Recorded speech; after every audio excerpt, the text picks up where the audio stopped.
bad, huh? All right, now here's another stinker. This one was supposed to be like the Deaf Poetry Jam. It was a funny premise. It was called the Deaf Comedy Poetry Jam, where we basically had people I knew from Deaf Comedy Jam come and do like the corniest joke premises and poetry style. It's kind of hard to explain, but it was funny. Like most deaf came out acting fool. Go ahead and show them the beginning. Oh! Ow! Are you ready for some poetry, motherfuckers? Oh!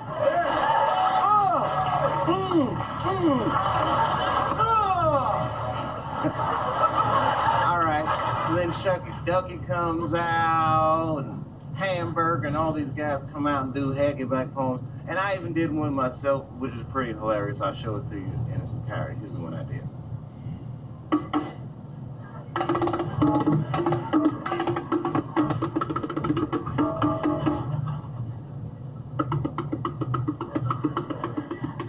White people do this. Black people do that. When white people's power goes off, they panic. When black people's power goes off, they plan it.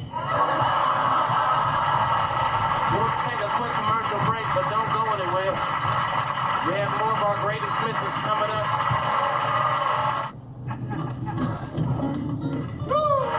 Hey, gang, welcome back. Now, let's see, how can I describe this thing? It was a frontline piece, much like we did the Clayton Dixon piece. We wrote this one when they had opened the first public school for all gay students. And we were like, okay, America's freaking out now, like about the gay thing. Like, so we thought, what if it was like so segregated that there became two Americas, gay America and straight America? And that was the premise of the sketch. Cities like San Francisco even offer special municipal services, like this gay Department of Motor Vehicles. Honey, with those cheekbones, you're a natural. Now just stand there, that's right. Put your head back a little bit. Let's get that great big smile. Let's see those pearly whites. Hold it, hold it.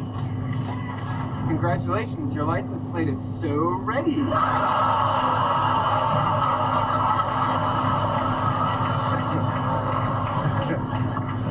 was funny. I mean, we were just messing around, you know, just having fun, right? But it gets worse. Like, we keep going on like this. Okay, so there's a gay DMV. What else can we just make like a gay version of? And then we just went to town with like the gay versions of things, for instance. Every aspect of American life is being affected by the culture.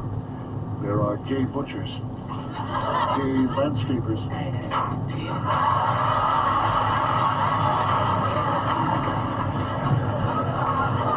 Just for fun, because we see that guy again, that shit was very funny to me.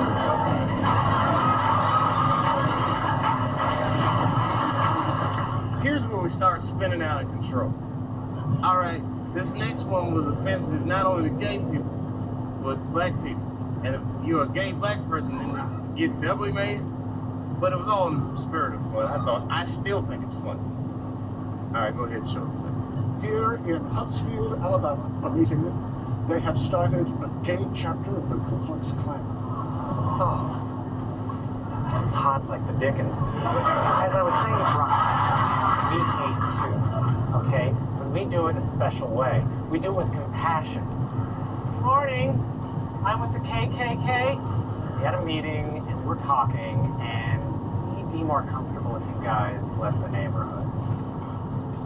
Have you considered going back to Africa? All right.